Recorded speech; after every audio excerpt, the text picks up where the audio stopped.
야곱의 인생에는 넘어야 할 산들이 참 많았습니다.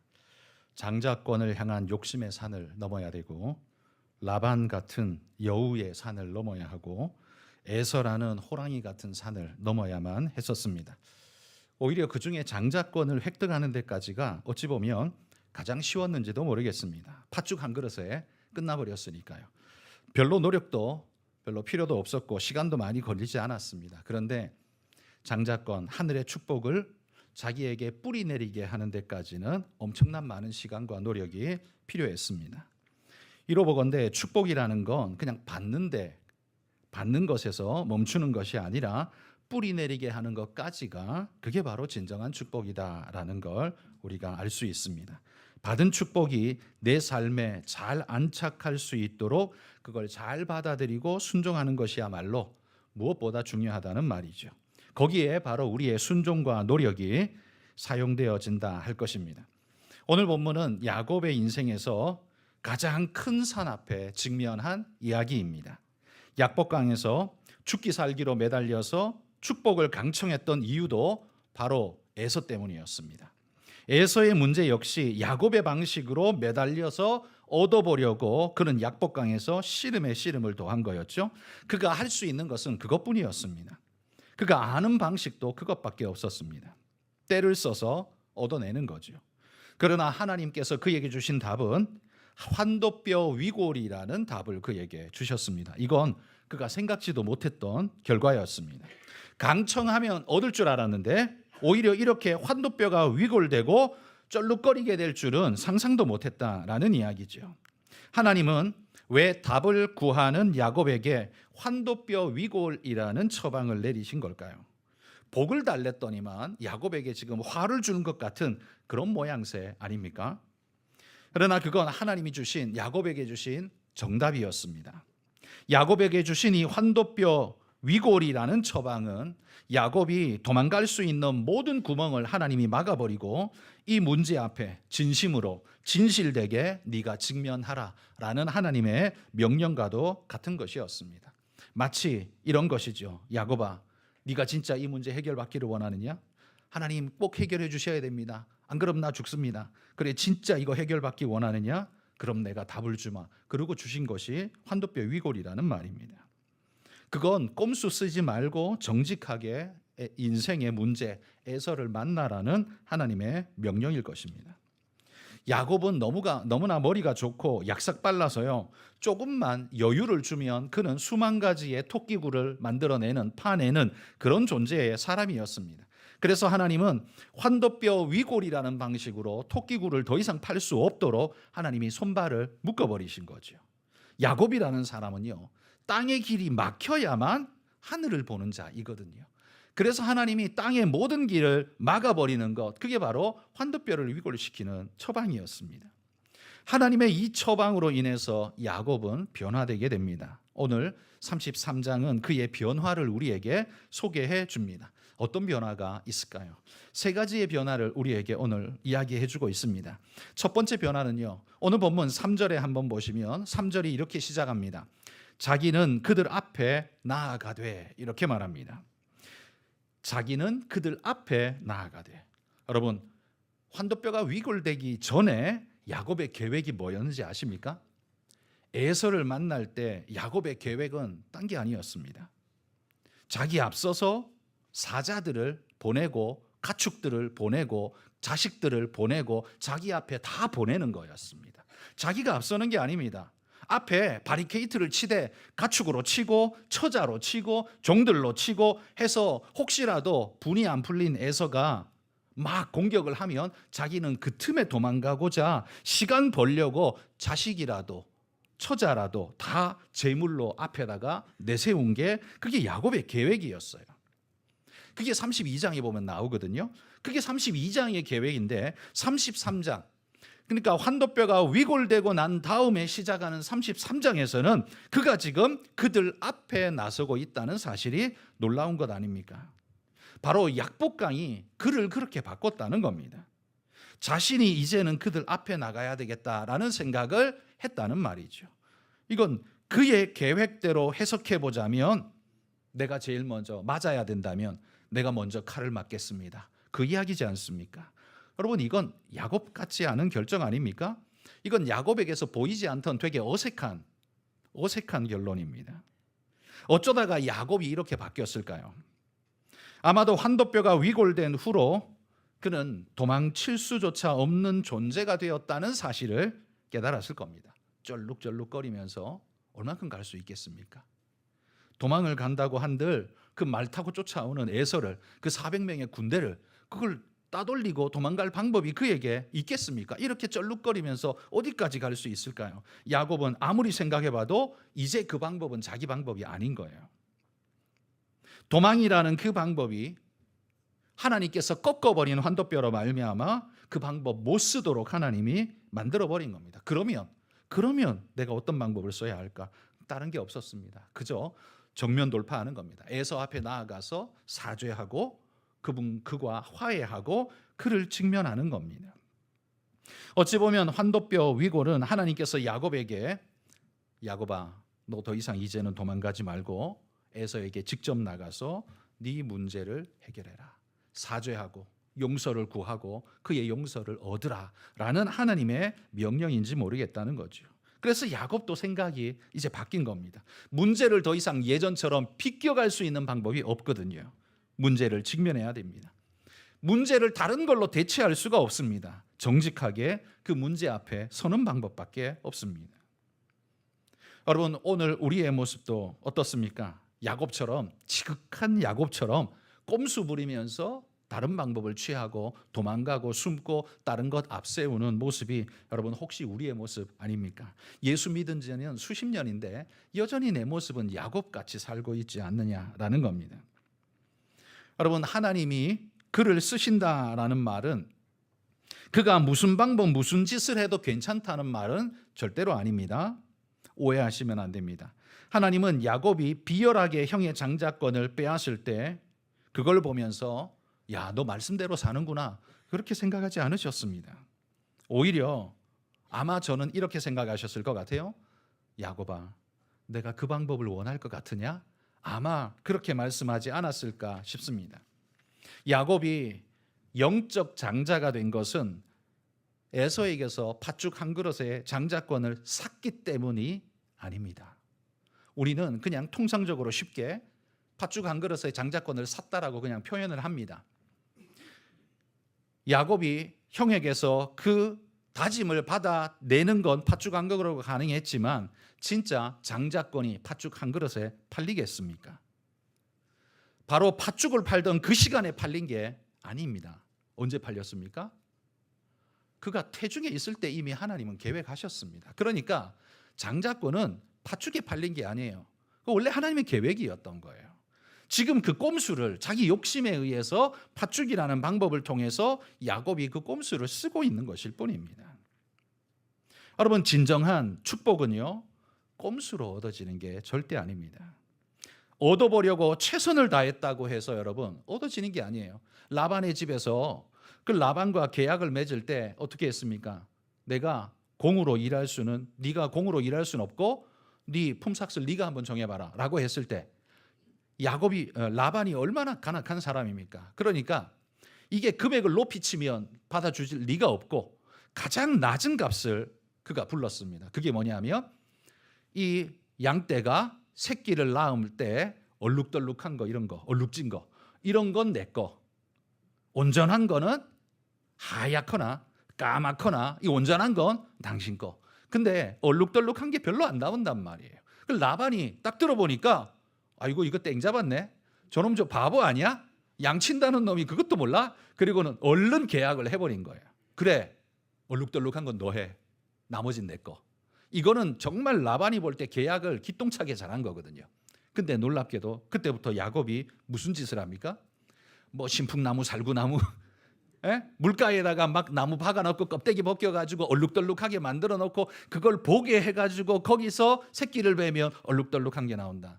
여러분, 이게 과학적으로 가능한 일입니까? 그건 과학적이지 않습니다. 그게 안 될 일입니다. 그런데 성경은요, 그런 게 많이 나왔대요. 그래서 야곱이 거부가 됐대요. 거부가 된 건 사실이잖아요. 그러니까 얼룩덜룩한 양이 많이 나온 건 사실이지 않습니까? 그게 어떻게 됐을까요? 야곱은 꼼수를 썼지만 꼼수 때문에 얻은 게 아닙니다. 그 하나님이 주신 거예요. 그러니까 우리는 그가 노력하고 꼼수를 쓴 것 때문에 얻은 것처럼 생각합니다. 마찬가지로 그가 팥죽을 가지고 딜을 했기 때문에 장자권을 얻었다고 생각합니다. 아니요. 그걸로 얻은 거 아닙니다. 태중에 있을 때 하나님 이미 정하신 거예요. 그럼 팥죽으로 바뀐 게 아니에요. 그 이전에 이미 결정되어 있었던 거라는 말입니다. 그런데 야곱이라는 사람이 늘 축복이라는 걸 갈망했는데 이게 야곱 에서보다 훨씬 나았던 거죠. 항상 하늘의 축복을 갈망했어요. 그런데 그 방법이 항상 뭐였습니까? 꼼수고 인간적 방법이고 역시 그런 술수를 쓰는 게 그게 야곱이었어요. 그러므로 여러분, 어쨌든 간에 그 하늘의 축복을 얻으려고 애쓰고 노력하고 꼼수를 할지라도 성실하게 노력하는 거 그거 그 착한 일 아니야? 좋은 일 아니야? 아니요, 아닙니다. 여러분, 공의가 사라진 성실은 사악입니다. 공의가 사라진 최선은 그 사악이에요. 공의가 사라지고 나면 아무리 최선을 다해도 그건 악한 결과, 나쁜 결과를 낳지 절대로 좋은 결과를 낳을 수 없습니다. 그러므로 여러분, 우리가 이웃을 대할 때, 세상을 살아갈 때 내가 뭘 해야 하나님의 축복이 올 것처럼 야곱처럼 그렇게 강박관념에 빠져가지고 그 마치 굿하듯이 신풍나무 살구나무 그 안에 껍질 벗겨가지고 생쇼를 하는, 그렇게 안 하셔도 됩니다. 팥죽 한 그릇에 형의 장자권을 사는 일 안 하셔도 됩니다. 하나님이 주실 건 이미 주실 겁니다. 정해져 있습니다. 하나님이 주시겠다 약속하셨기 때문입니다. 그렇다면 우리는 뭘 해야 됩니까? 우리는 정직하게 그분 앞에 성실하게 하면 됩니다. 꼼수를 쓰는 게 아니라 정직하고 초연한 모습으로 믿음의 삶을 살면 됩니다. 그걸 살 수 있는 게 뭐예요? 그게 믿음이에요. 마치 이렇게 하지 않으면 안 될 것 같은 불안에 휩싸여서 야곱처럼 살면 그게 불신인 거죠. 못 믿으니까 그렇게 하는 거 아니에요. 하나님이 줄 게 안 믿어지니까 그렇게 자기라도 뜯어내겠다라고 생각하는 거 아닐까요? 저는 그거 믿음 아니라고 생각합니다. 그러므로 여러분, 우리가 그리스도인이라면 가축을 앞세우고 종들을 앞세우고 처자를 앞세우고 뒤에서 도망가려고 언제나 준비하고 있는 야곱의 모습, 그게 아니라 오늘 본문의 3절 말씀처럼 자기는 그들 앞에 나아가되 직접 그 문제 앞에 직면하고 자기 스스로가 겸손하게 대하는 이런 성실한 자세, 여러분 이거 하나님이 원하신다는 사실을 꼭 기억하시기를 바랍니다. 두 번째, 약복강의 이 33장에서 보여주는 두 번째 보현화는 뭐냐면 역시 3절에 보시면 에서를 만나는데요, 몸을 7번 땅에 굽히며 이렇게 말합니다. 몸을 7번 굽히며 뭐 했다는 소리예요? 절했다는 소리죠. 그죠? 여러분, 여기 7이라는 숫자 어떤 의미인지 여러분도 잘 아시죠? 성경에 나오는 7이라는 숫자는 항상 완전 아니면 충족, 충만 이런 의미를 가지고 있습니다. 그리고 사람을 향해서 땅에 엎드린다라는 이 행위는 인간이 보일 수 있는 최고의 존영을 나타내는, 그를 높이는 그런 표시입니다.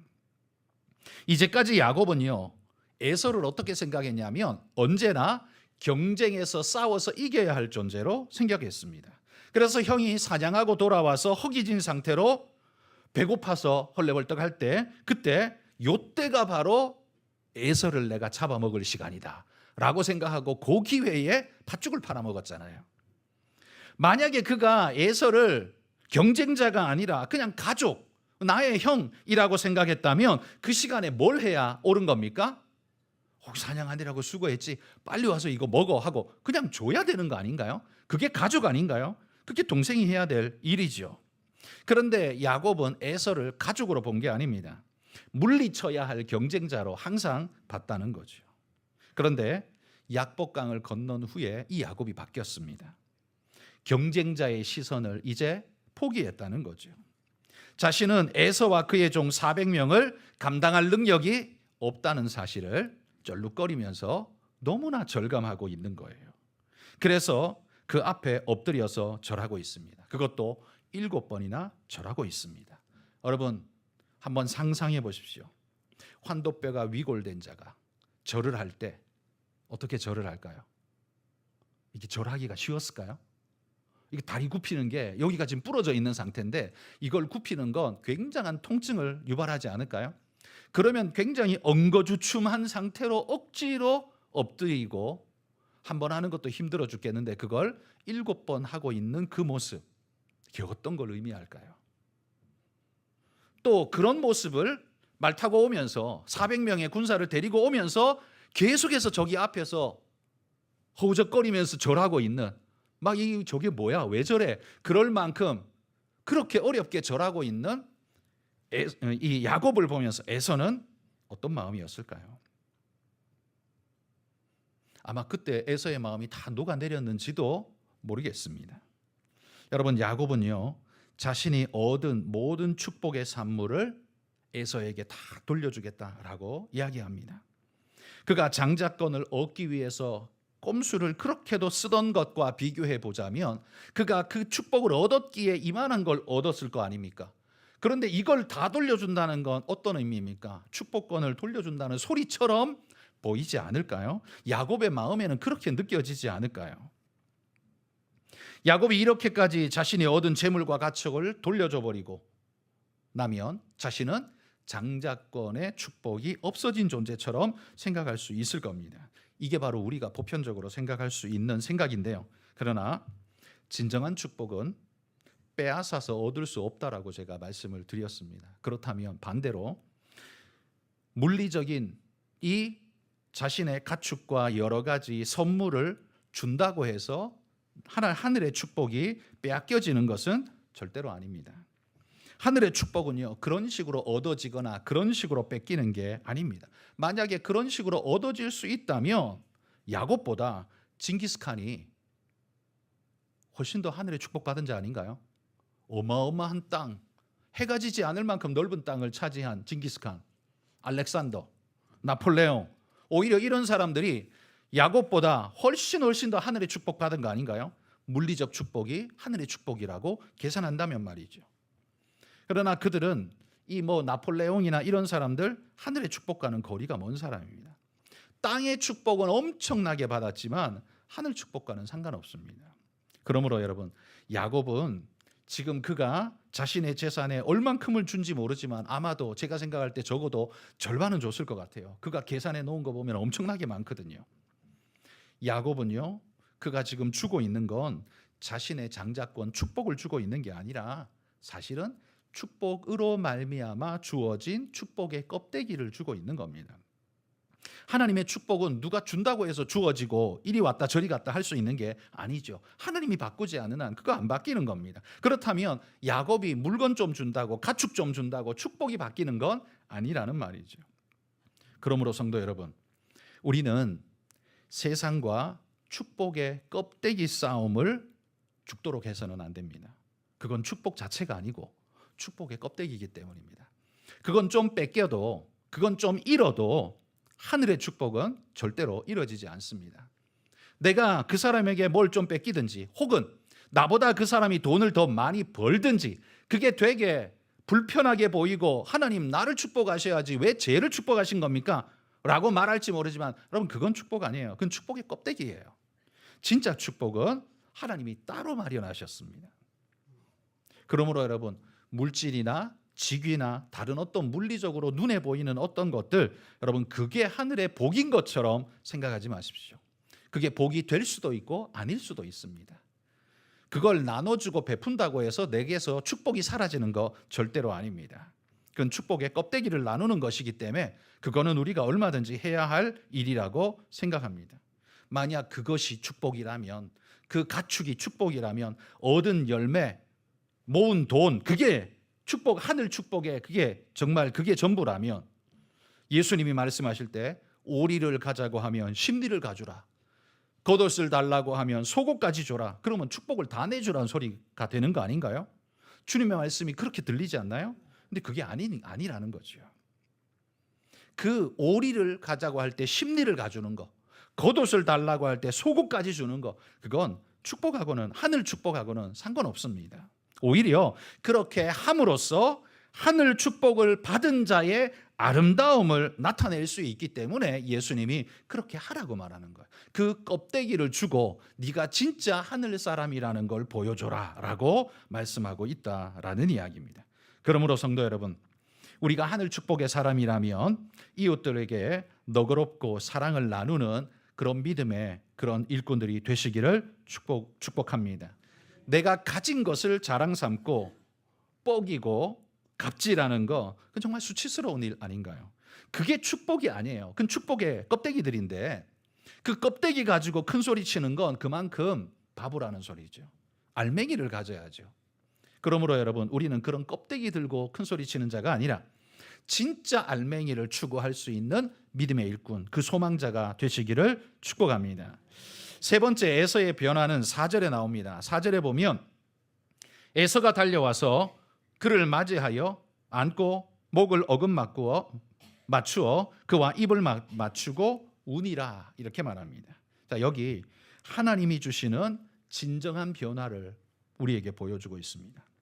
야곱보다는 에서가 더 확실하게 변한 것 같다는 생각을 하게 합니다. 여러분, 우리의 진정한 변화는 환경이 바뀌고 껍데기가 바뀌는 게 아닙니다. 내 속이 바뀌어서 그것이 밖으로 뿜어져 나가는 겁니다. 그래서 그게 환경까지 바꾸게 되는 역사입니다. 야곱의 변화는 에서의 변화를 불러왔습니다. 그가 엎드려 절할 때 부러진 환도뼈를 부여잡고 억지로 7번 절을 할 때 에서의 마음은 아마 아프고 무거웠을 겁니다. 그러면서 눈 녹듯이 그 과거의 그 모든 것들은 눈 녹듯 사라졌을지 모릅니다. 위골된 상태로 억지로 형에게 7번이나 절하고 있는 그 모습은 에서가 빨리 달려가서 그만하라고 말리고 싶을 정도이지 않았을까요? 어찌 보면 약복강에서 하나님이 주신 위골 사건은요, 화해를 위해 주신 하나님의 결정적인 키였을지 모르겠습니다. 너가 그렇게 간청하느냐? 내가 정답을 주마. 그리고 주신 것이 환도뼈 위골이잖아요. 야곱은 이게 답이라고 생각 안 했을지 모르지만 결과적으로 놓고 봤을 때 야곱과 에서가 화해하는 결정적 역할을 결국 환도뼈가 했습니다. 그러자 에서에게서 나타나는 5가지의 행동이 오늘 본문 4절에 나오죠. 에서는요, 야곱을 보고 뭘 했습니까? 5가지를 했어요. 달려와, 맞이하여 안고, 목을 맞추고, 입 맞추고, 우니라. 5개를 했다라고 이야기합니다.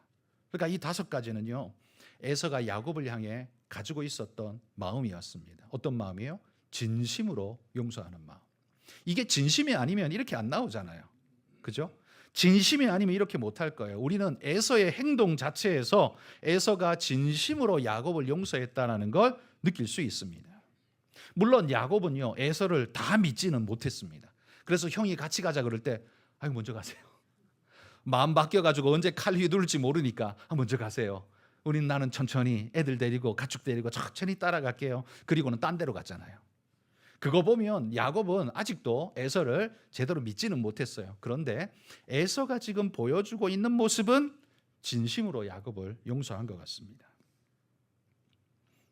여러분, 때때로 신자보다 불신자가 훨씬 더 도덕적이고 훨씬 더 괜찮고 아름다워 보일 때가 있습니다. 물론 그건 개개인의 인격마다의 차이가 있는 것이기는 하지만 여러분, 하늘의 보화를 가진, 하늘의 축복을 가진 그리스도인으로서 그것을 우리는 당연하게 그냥 받으면 안 됩니다. 오히려 부끄럽게 여겨야 됩니다. 하늘의 보장을 받은 우리가, 하늘의 축복을 받은 우리가 그런 것도 없는 자들보다 훨씬 더 각박하게, 훨씬 더 야박하게, 훨씬 더 못되게 살고 있다면 그럼 뭘로 해석을 해야 되는 거죠? 뭔가에 쫓기고 두려우니까 그렇게 살고 있는 것 아닌가요? 근데 따지고 보면 오히려 그렇게 살아야 되는 건 불신자들 아닌가요? 왜냐하면 내일이 보장이 안 되니까. 그런데 우리는 하나님께 내일 보장을 받았는데도 왜 그렇게 살고 있죠? 못 믿으니까 그런 거 아닐까요? 야곱처럼 수단과 방법을 계속해서 쓰면서 야곱으로 계속 살고 있는 것 아닌가요? 여러분, 그럴 때 두려워하십시오. 하나님이 언제 손봐 주실지 모릅니다. 내 환도뼈가 위골되어서 더 이상 그렇게 못하도록 하나님 만드시면 어찌합니까? 이 5가지의 에서가 보여주는 행동은요, 진정한 용서를 보여줍니다. 무엇이 에서를 녹였을까? 정확히 우리는 알 수 없습니다만 이미 그 이전에 하나님이 그 마음을 녹여 놓으셨기 때문에 그렇겠죠. 또한 야곱이 그 어려운 중에 쩔룩거리면서 7번이나 절하고 있는 그 모습이 못내 형으로서 마음에 굉장히 아프게 와닿았을지도 모르겠습니다. 그러나 어쨌든 그 모습이, 진정으로 회개하는 그 모습이 진정한 용서를 불러오고 있지 않습니까? 여러분, 이게 우리가 해야 할, 이 땅에서 살아가면서 해야 할 중요한 일이다라는 사실을 기억하며, 그가 예수를 믿든 안 믿든 교회를 다니든 안 다니든 상관없이 우리가 해야 할 일은 똑같습니다. 은혜와 사랑을 베풀고 화해와 용서를 전하며 사랑과 은혜를 나누는 일, 그건 예수 믿고 안 믿고에 상관없이 모든 이들에게 우리가 해야 할 우리의 숙제입니다. 내가 하나님의 하늘 축복을 받은 존재라는 증거도 거기에 있어야 하지 않겠습니까? 그러므로 여러분, 우리 모두가 하늘의 충만한 은혜를 입은 자처럼 그렇게 하나님 앞에 믿음으로 달려나가고 용서하고 나누는 그런 일꾼이 되시기를 소망하고요. 모든 것 뒤에 숨으려고 꼼수 부리는 자가 아니라 자기가 먼저 나가서 앞서서 대하는, 맞이하는, 여러분, 그런 멋진 믿음의 승리자가 되시기를 주의 이름으로 축복합니다.